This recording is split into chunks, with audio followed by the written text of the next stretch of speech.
तो हेलो दोस्तों, मेरा नाम प्रीतम सिंह और आप देख रहे हैं राइट टू प्रीत। तो आज हनुमान मूवी का फुल एक्सप्लेन वीडियो है, आप लोग वीडियो में बने रहें। तो हनुमान मूवी की शुरुआत कुछ ऐसे होती है।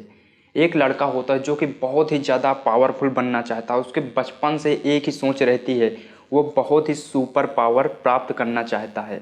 और इसी कारण वो अपने माँ बाप को भी कमरे में जला करके राख कर देता है। क्यों? क्योंकि उसके माँ बाप कह रहे थे कि बेटा सुपर पावर वगैरह नहीं होते। तो उस लड़के के रास्ते में जो भी आता था, जो भी उसको सुपरमैन बनने से रोकता था, उसे वो मिटा देता था। धीरे धीरे जब वो बड़ा हुआ तो वैज्ञानिक के द्वारा कई सारे सूट्स बनवाए, जिसकी वजह से वो बहुत ही ज़्यादा पावरफुल हो गया।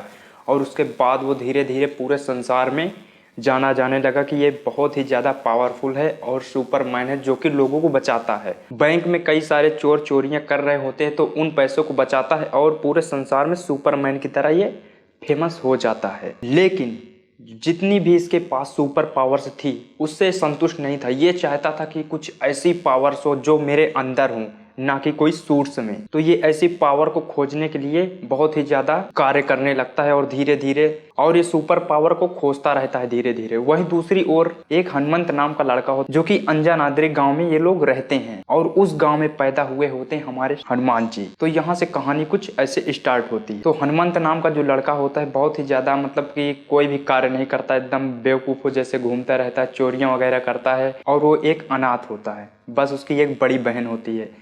इसके माँ बाप खत्म हो चुके होते हैं, बड़ी बहन होती है जो कि इसको पालती है। और बड़ा होने के बाद इसकी बहन ही इसके लिए सब कुछ होती है। और उस गांव में जमींदारी प्रथा होती है जिसमें से कर उसीला जाता था और जो लोग कर नहीं देते थे उस गांव के जो जमींदार थे लोगों को मार देते थे, या तो कुश्ती के सहारे या तो जबरदस्ती लोगों को धमका के मार देते थे। तो ऐसा लगातार चलता रहता है। तभी एंट्री होती है एक लड़की की जो कि विदेश से पढ़ के आई हुई होती है और वहां आकर के देखती है तो उसको लगता है कि यहाँ पे क्या हो रहा है। वो जमींदार से कहती है ये गलत है, यहाँ पे चुनाव होना चाहिए और उसके बाद ही यहाँ पे मुखिया चुनने का अधिकार है। तो यह बात सुन करके जमींदार को लगता है कि यार ये तो बात कुछ ठीक नहीं, क्योंकि इससे मेरा राज्य खत्म हो जाएगा। जो मुझे कर मिल रहे हैं वो कर मिलना बंद हो जाएंगे और मैं रोड पे आ जाऊंगा। तो ये बात सुन करके उसके दिमाग में आता है एक षड्यंत्र। वो लड़की को मारने का प्लान बनाता है और लड़की जा रही होती है बस से जंगल के रास्ते से गुजरते हुए। तो जो वहाँ का जमींदार होता है वो भेज देता अपने गुंडों को, वहाँ पे डाकू के रूप में भेज देता है उस लड़की को मारने के लिए। और वही बस में हनुमंत भी होता है। तो उसके बाद वहाँ पे डाकू लोग अटैक करते हैं तो सभी लोग भागने लगते हैं और बहुत ही ज़बरदस्त हड़कंप मच जाती है। तो वहीं पे देखने को मिलता है कि हनुमंत को बहुत ही बुरी तरह मारा जाता है। उसके बाद उसे समुद्र में फेंक दिया जाता है। वो वहीं पानी के नीचे जाता है तो उसको मिलती है एक मणि, जो कि उस मणि में होती है हनुमान जी की बहुत ही ज्यादा पावरफुल शक्तियां। तो उस मणि को पाने के बाद वो बहुत ही ज्यादा पावरफुल हो जाता है। जो उसको चोट लगी होती है वो ऑटोमेटिक सही हो जाती है। ये देख करके हनुमंत बहुत ही ज्यादा उत्साहित हो जाता है और कहता है भाई मेरे पास बहुत ही ज्यादा ताकत। वो सभी को ये बात बताता है लेकिन उसकी बात को कोई मानने को तैयार नहीं होता। हमें वहीं पे आगे देखने को मिलता है कि बहुत ही ज्यादा कर उसीले जाने के कारण वहाँ के किसान बेघर हो जाते हैं, उनके पास कुछ नहीं बचता। कर के नाम पे सारा धन उठा ले जाता है जमींदार। ये सारी चीजें होने के बाद वहाँ के जो किसान होते हैं वो जहर पीना स्टार्ट कर देते हैं। तो वहीं पे जब लड़की देखती है ये स्थिति तो हमें वहीं पे आगे देखने को मिलता है कि लड़की लेकर के जाती है हनुमंत को जमींदार के पास और जमींदार से कहती है कि ये आप गलत कर रहे हैं, ऐसा आपको नहीं करना चाहिए। तो उसके बाद जमींदार कहता है यदि तुम्हें लगता है कि गलत है ये सारी चीजें कर उसीलना तो आओ मेरे साथ कुश्ती लड़ो और मुझे हराओ, उसके बाद आपकी बात को स्वीकार किया जाएगा। तो ये बात सुनने के बाद हनुमंत जमींदार से लड़ने जाता है अखाड़े में। तो वहां पे जमींदार हनुमंत को खूब पीटता है। क्यों पीटता है? क्योंकि उस मणि में ये था कि यदि सूर्य की रोशनी पड़ेगी उस मणि में तभी उस मणि से ऊर्जा मिलेगी और उसको ताकत मिलेगी, नहीं तो अन्यथा कोई ताकत नहीं मिलेगी। तो वहां पे रोशनी चली जाती है जिसके कारण वो बहुत ही ज्यादा मार खाता है। तो उसके बाद जब अचानक से सूर्य निकलता है और उसमें एनर्जी आती है तो उसके अंदर भी एनर्जियां आ जाती हैं। तो उसके बाद बहुत ही ज़बरदस्त तरीके से हड्डी उड्डी तगड़े से तोड़ देता है और वहीं पे जमींदार हो जाता है परास्त और उसकी कहानी खत्म। तो वहीं पे गांव वाले हनुमंत को बहुत ही ज़्यादा पावरफुल मानने लगते हैं और उसको अपना भगवान टाइप में मानने लगते हैं और बहुत ही ज़्यादा उसकी इज्जत होने लगती है। तो वहीं पे कहानी का नया मोड़ आता है और जो लड़का सुपरमैन बनना चाहता है उसकी एंट्री होती है गाँव में और आता है वो गाँव। तो लोग उससे पूछते तुम यहाँ क्यों आए हो? वो कहता है देखो मैं बहुत बड़ा बिजनेसमैन हूँ आपको जो जो ज़रूरतें हैं मैं सारी चीज़ें आपको पूरा करवाने का वादा करता हूँ। तो वहाँ के लोग कहते हैं देखो यहाँ पे हॉस्पिटल ना होने के कारण बहुत ही ज़्यादा मृत्यु होती है, यदि आपसे हो सकता है तो आप यहाँ पे हॉस्पिटल बनवाइए। तो वहाँ पे हनुमंत से वो हाथ मिलाता है, उसके बाद वहाँ पे हॉस्पिटल खोलने का प्लान बनाता है, लेकिन उसका प्लान नहीं होता, एक झूठ होता है।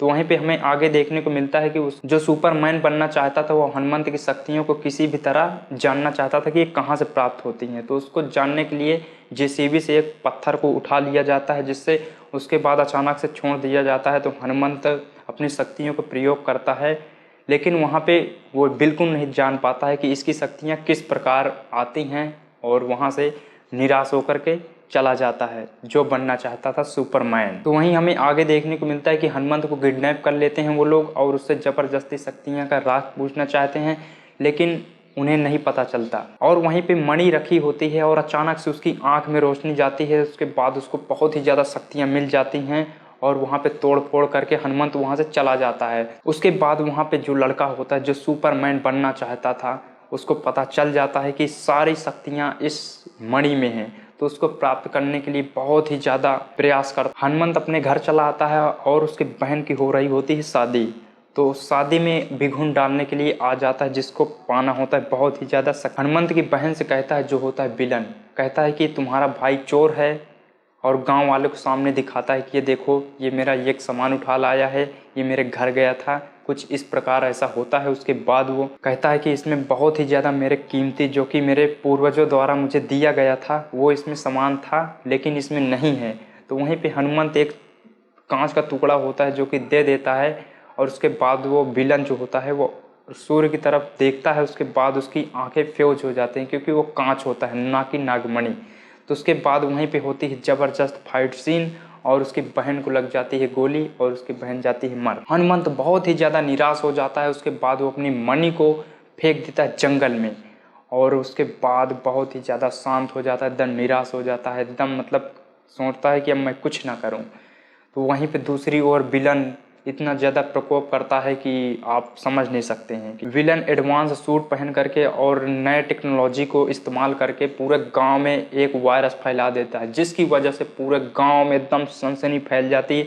जो जहां होता है एकदम जम जाता है, फ्रीज में एकदम तब्दील हो जाता है। तो वहीं हमें दूसरी ओर देखने को मिलता है कि हनुमंत बहुत ही ज़्यादा निराश हो जाता है, और उसके बाद वहाँ पे एक साधु आते हैं, उसको बताते हैं कि देखो हर काम में कठिनाइयाँ होती हैं और अपने लोगों को कहीं भी विजय पाने के लिए बलि देनी ही पड़ती है। तो कुछ ऐसा तुम्हारे साथ भी हुआ है, और तुम बहुत ही सर्वश्रेष्ठ हो, इसीलिए तुम्हें चुना गया है इस मणि के लिए। तो वहाँ पे वो बहुत ही ज़्यादा निराश था, लेकिन उसके बाद बातों को समझते हुए दोबारा से मणि को बचाने के लिए और अपने गांव को बचाने के लिए उस विलन से लड़ने जाता है। वहाँ पे बहुत ही ज़बरदस्त फाइट सीन्स होती हैं। तो वहीं पे अचानक से विलन को मिल जाती है मणि। उसके बाद वो लेकर के मणि को भागने की कोशिश करता है, लेकिन वो भाग नहीं पाता है।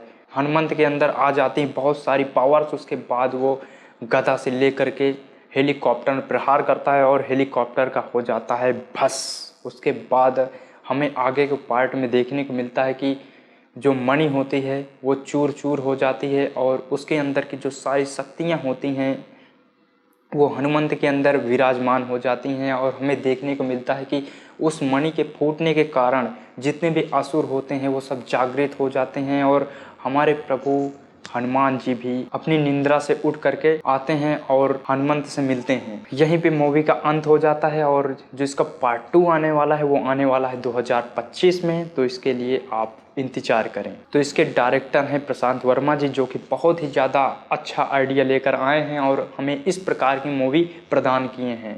और इसका VFX और CGI भी काफ़ी अच्छा रहा है, क्योंकि बहुत ही कम बजट में बनने वाली मूवी है। इसका बजट लगभग कम से कम 50 करोड़ ही था, ना कि 600 करोड़, क्योंकि हमारी आदि पुरुष जो थी वो 600 में बनी थी, जिसका VFX एकदम घटिया था और एकदम बेकार मूवी हमारे सामने प्रस्तुत की गई।